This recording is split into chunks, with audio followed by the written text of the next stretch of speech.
The notification sound pierced through the quiet afternoon like a shard of glass. I was sitting at my desk, reviewing quarterly reports for my investment portfolio, when my phone buzzed with a message in the family group chat. My thumb hovered over the screen for a moment before I opened it, and there it was, written in my mother's characteristic blunt style that had terrorized me throughout my childhood. Clara, you have until Sunday to move out. No preamble, no explanation. Just a cold, matter-of-fact eviction notice delivered through a messaging app like she was ordering groceries. I stared at the words, reading them twice, then 3 times, waiting for the punchline that never came. The 3 dots appeared, indicating someone else was typing. My sister, Rachel, chimed in immediately. "About time, Mom. She's been freeloading long enough." Then my brother Marcus added his contribution to the pile-on. 32 and still living at home? Embarrassing. I felt the familiar tightness in my chest, that old childhood anxiety that came from being the youngest, the afterthought, the one they all decided was the family failure. They had no idea, not a single clue. And that was exactly how I had wanted it for the past 8 years. I had kept my mouth shut, played the role they assigned me, and let them believe their comfortable narrative about poor, unsuccessful Clara who couldn't get her life together. The irony was so thick I could taste it, metallic and sharp on my tongue. My fingers flew across the keyboard before I could second-guess myself. Noted, by the way, I've blocked all family access cards to the building, effective immediately. I hit send and watched the message appear in the chat. Then I turned off my phone and set it face down on my desk. I didn't need to see their responses. I could imagine them perfectly well. The confusion, the outrage, the inevitable flood of indignant messages demanding to know what I was talking about. Let them stew in it for a while. I had work to do. The building where my family lived, where I had grown up, was a beautiful pre-war structure in one of the city's most desirable neighborhoods. 8 floors, 24 units, with original hardwood floors, crown molding, and windows that actually opened to let in real air, instead of the recycled stuff that most modern buildings pumped through their systems. My parents had moved into Unit 4B when I was 5 years old, back when the neighborhood was just beginning its transformation from working class to upscale. They had been so proud of that apartment, the way it represented their climb up the economic ladder from their own humble beginnings. What they didn't know, what none of them knew, was that I had purchased the entire building 3 years ago. The previous owner had been looking to liquidate his real estate portfolio quickly, and I had been in the right place at the right time with enough capital to make it happen. My investment advisory firm had been doing well, very well, actually, and I had been quietly building wealth while my family assumed I was struggling to make ends meet because I still lived in the small studio apartment on the 2nd floor that I had rented when I was 24. I had never corrected their assumptions. When they made snide comments about my little consulting job, I smiled and changed the subject. When they suggested I should really think about my future and maybe go back to school for something more practical, I nodded and said I'd consider it. When my mother introduced me to people as my daughter who's still finding herself, I accepted the label without protest. It was easier that way, simpler to let them have their illusions than to deal with the complicated mess that the truth would create. The studio apartment had been perfect cover. It was small and modestly furnished, the kind of place that supported their narrative about my lack of success. What they didn't see was the penthouse on the 8th floor that I had completely renovated after buying the building, the sprawling 3-bedroom space with floor-to-ceiling windows, a kitchen that would make a professional chef weep with envy, and a bathroom with a soaking tub large enough to swim in. That was my real home, my sanctuary, accessed by a private elevator that no one in my family even knew existed. The rest of the building I had upgraded systematically, improving the mechanical systems, refreshing the common areas, and maintaining the kind of property that people were willing to pay premium rent to live in. My family's apartment, along with 5 others in the building that were rent-controlled from before my ownership, represented the only units I couldn't substantially profit from, but I had kept them all at their legal rent levels without complaint. I wasn't a monster, after all. I just wanted to be left alone to live my life without their constant judgment and interference.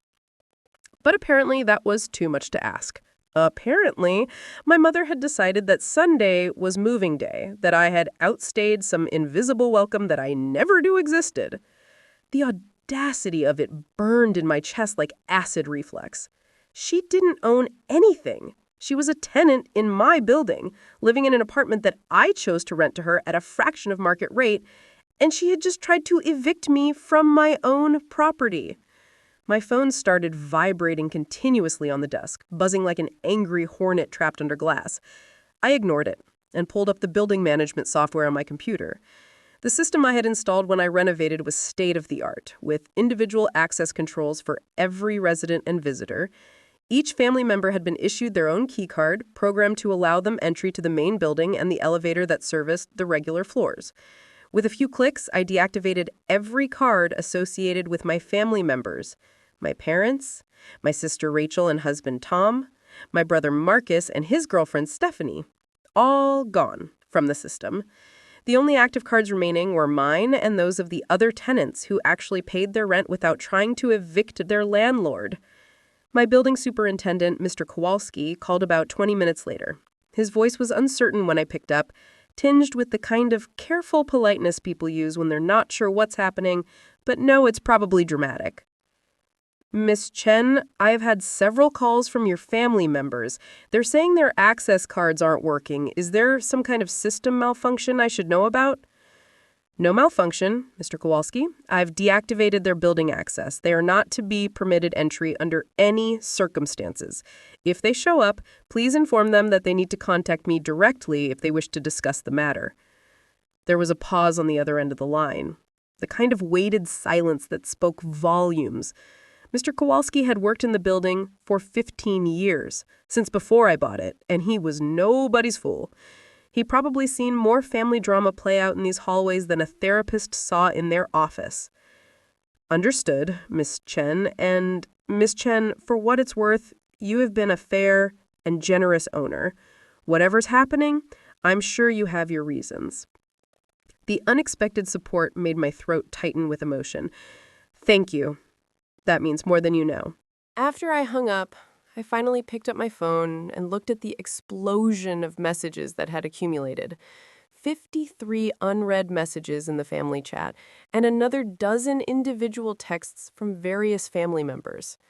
I scrolled through them, watching the progression from confusion to anger to outright hysteria. My mother, "What do you mean you blocked our cards? That's our building!" Rachel, "Clara, this isn't funny. Tom needs to get into the building for his work files." Marcus, "Stop being childish and turn the access back on." My father, who rarely weighed in on family matters, had added his own contribution. "Clara, whatever you're upset about, this is not the way to handle it. Be reasonable." Reasonable. That word again. I had been reasonable my entire life. I had been reasonable when they forgot my college graduation because Rachel's wedding planning was more important. I had been reasonable when they borrowed money from me, always with promises to pay it back that never materialized. I had been reasonable when they excluded me from family decisions but expected me to fall in line with whatever they decided. I had been so endlessly, exhaustingly reasonable that they had mistaken my patience for weakness and my discretion for failure. I typed out a single message to the group chat. "The building is not ours, it's mine. I purchased it 3 years ago. Check the property records if you don't believe me. Since you've decided to evict me for my own property, I've decided that your tenancy here is no longer tenable. You have 30 days to find alternative housing, which is more notice than the 3 days you gave me. Your lease termination notices will be delivered formally by my attorney tomorrow." I sent it and immediately muted the chat. Whatever they said next, I didn't want to see it. Not tonight, maybe not ever. The next day, I went about my normal routine. I had meetings with clients, reviewed investment portfolios, and made recommendations on asset allocation strategies. My firm specialized in helping high net worth individuals manage their wealth, Which was ironic, considering my own family had no idea I was one of those individuals myself. I had built the business from nothing, starting with a single client I had met at a coffee shop who took a chance on my advice. That first year, I had made her 18% returns in a down market. She told her friends, they told their friends, and within 5 years, I had enough clients to move into a proper office and hire staff. My assistant Jennifer had been with me for 3 years and knew more about my life than my own family did. She was the one who had helped me find the building when it came on the market, who had coordinated with contractors during the renovation, and who had discreetly managed the property management company I had set up to handle the day-to-day operations. "Your phone's been ringing nonstop," she said when I arrived at the office that morning, nodding toward my cell phone on my desk. "Family?" "They found out I own the building." Her eyebrows shot up. "You finally told them?" "Not exactly. My mother tried to evict me from my own property, so I blocked their access and informed them of their actual situation." Jennifer's expression shifted from surprise to something like satisfaction. She had heard enough stories about my family over the years to have developed strong opinions about them. "Good for you. Want me to screen your calls?" "Please. Unless it's a client or an actual emergency, I don't want to talk to anyone from my family today." The formal lease termination notices went out that afternoon, delivered by courier to ensure there was documentation of receipt. My attorney, Patricia Vandermeer, had drafted them to be ironclad and unambiguous. Each family member received their own notice, explaining that their month-to-month tenancy was being terminated with 30 days of notice as allowed under state law, and that they needed to vacate the premises by the specified date. The notices were cold, legal, and utterly impersonal, which was exactly what I wanted. Patricia called me after the notices were delivered. "They're going to fight this, you know. Family doesn't like being told no, especially when money's involved." "Let them fight. Everything is legal and proper. They're month-to-month tenants, I'm the property owner, and I have every right to terminate their tenancy with proper notice." "True, but expect it to get ugly. Family disputes always do." She wasn't wrong. By the end of the week, I had received a letter from an attorney representing my parents, claiming that I had a moral obligation to continue housing them, and evicting them was a form of elder abuse. Never mind that they were both in their early 60s, healthy, and perfectly capable of finding their own housing. Never mind that I had been subsidizing their lifestyle for 3 years without them knowing or appreciating it. Suddenly, I was the villain in their story, the ungrateful daughter who was turning on her family. Rachel started a social media campaign posting carefully worded messages about family loyalty and how success changes people. She never named me directly, but anyone who knew our family understood exactly who she was talking about. The comments section filled with supportive messages from people who had no idea what was really happening, all of them agreeing that it was terrible how some people forgot where they came from. I didn't respond or acknowledge any of it. Let her have her internet validation. It didn't change the legal reality. Marcus tried a different approach, showing up at my office unannounced and demanding to speak with me. Jennifer turned him away, but not before he made enough of a scene in the lobby that security had to escort him out. He left shouting threats about how I'd regret this, how family meant something, how I couldn't just throw them away like garbage. The other professionals in the building heard every word, and for a few days afterwards, I received sympathetic looks from people I passed in the elevator. The hardest part was my father. He didn't yell or threaten or post on social media. Instead, he called me one evening, his voice quiet and sad in a way that made my chest ache, despite everything. "Clara, sweetheart, can we talk? Just you and me, without all the lawyers and drama." I almost said no, almost hung up and added his number to the blocked list with everyone else. But something in his tone, a weariness that matched my own, made me hesitate. "What do you want to talk about?" "I want to understand. Help me understand what happened, why it came to this." We met at a coffee shop halfway between the building and my office, neutral territory where neither of us had the advantage. He looked older than I remembered, with gray threading through his dark hair and lines around his eyes that seemed deeper than they had been just months ago. We ordered our drinks in silence, found a table in the back corner, and sat down across from each other like strangers on a first date. "When did you buy the building?" he asked, finally, wrapping his hands around his coffee cup like he needed the warmth. 3 years ago. The previous owner wanted to liquidate quickly, and I had the CAD the club. 3 years. He shook his head slowly. You've been our landlord for 3 years, and you never said anything? Would it have mattered? Would you have treated me any differently? He opened his mouth to answer, then closed it again, apparently realizing that any answer he gave would be wrong. If he said yes, he'd be admitting they had treated me poorly because they thought I was unsuccessful. If he said no, he'd be admitting they would have treated me poorly regardless. Either way, the truth was uncomfortable. "Your mother shouldn't have said what she said in the group chat," he offered finally. "It was out of line. It was more than out of line, Dad. It was her trying to evict me from my own property because she's decided I'm an embarrassment. Do you have any idea how that felt? She doesn't think you're an embarrassment. She just worries about you." "No, she doesn't. She worries about what other people think about her having a daughter who doesn't meet her standards.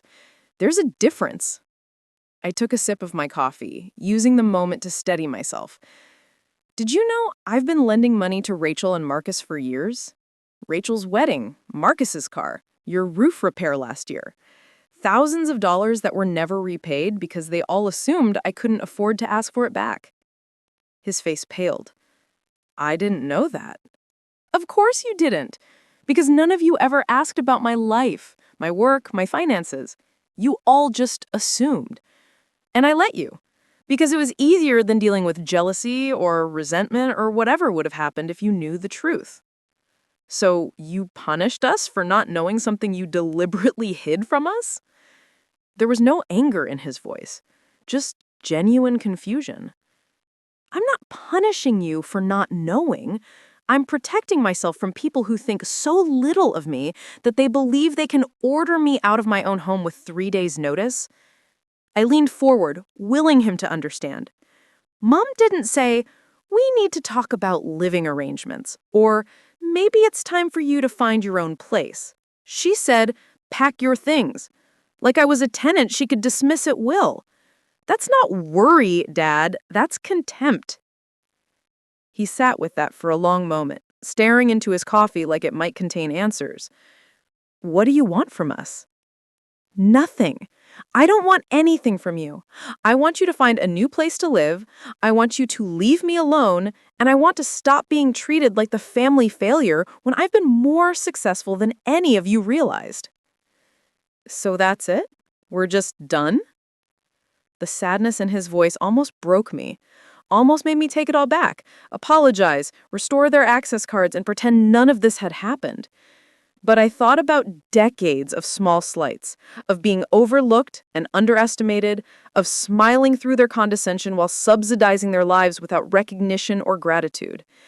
I thought about how quickly they had all piled on in that group chat, how eager they had been to agree that I needed to be thrown out with 3 days' notice. And something hard and unyielding settled in my chest. That's up to you. If you can accept me as I actually am, instead of the person you decided I was, maybe we can rebuild something eventually. But I'm done being your punching bag. I'm done apologizing for not living up to expectations I never agreed to. And I'm definitely done being a tenant in my own building. We finished our coffee in silence. He hugged me before we parted, a brief, awkward embrace that felt like both a goodbye and a promise of something undefined. I watched him walk away, his shoulders hunched against the autumn wind, and wondered if I had just burned down my entire family for the sake of being right. The 30 days passed slowly. I heard through Mr. Kowalski that my family had found a rental house in a suburb about an hour away, something cheaper that would accommodate both my parents and Rachel's family while they figured out their next steps. Marcus had decided to move in with his girlfriend across town. None of them spoke to me directly. The moving trucks came and went, and their apartments were left empty, waiting for me to decide what to do with them. I stood in my mother's former living room a few days after they moved out, looking at the space where I had grown up. Someone had left a picture on the mantel, probably by accident. It was from my high school graduation, all of us smiling at the camera like we were a normal, happy family. I picked it up and studied the faces, trying to remember what it had felt like to be that version of myself, the one who still believed that being good enough would be enough. My phone rang, an unknown number. I almost didn't answer, but something made me pick up. "Clara?" It was my mother's voice, smaller than I had ever heard it. "Are you there?" "I'm here." "I wanted to call before our phone gets disconnected. Moving expenses, you know." She laughed, but it sounded forced. "I wanted to say I'm sorry for what I said in the group chat, for how I've treated you. Your father told me about your coffee, about everything you said. He was right. I was wrong." I waited, not trusting myself to speak. "I didn't realize how successful you've become. I didn't know about the building, about your business, about any of it. And I'm sorry for that, too, for not asking, for not seeing you." She paused. "But mostly, I'm sorry for making you feel like you weren't enough. Because you are, Clara. You always have been." The words I had wanted to hear for years hit differently than I had imagined. They didn't fix everything. They didn't erase decades of feeling invisible and undervalued, but they opened a door I thought I had permanently closed. I will continue building my business, making smart investments, and living well in my penthouse sanctuary. I would have coffee with my father once a month, stiff and awkward at first, then gradually easier. My mother and I would talk occasionally, carefully, like people learning a new language together. Rachel would eventually apologize too, after her marriage fell apart and she needed advice on managing her divorce settlement. Marcus would take longer, his pride still wounded, but he would come around when he needed investment advice for an inheritance from his girlfriend's grandmother.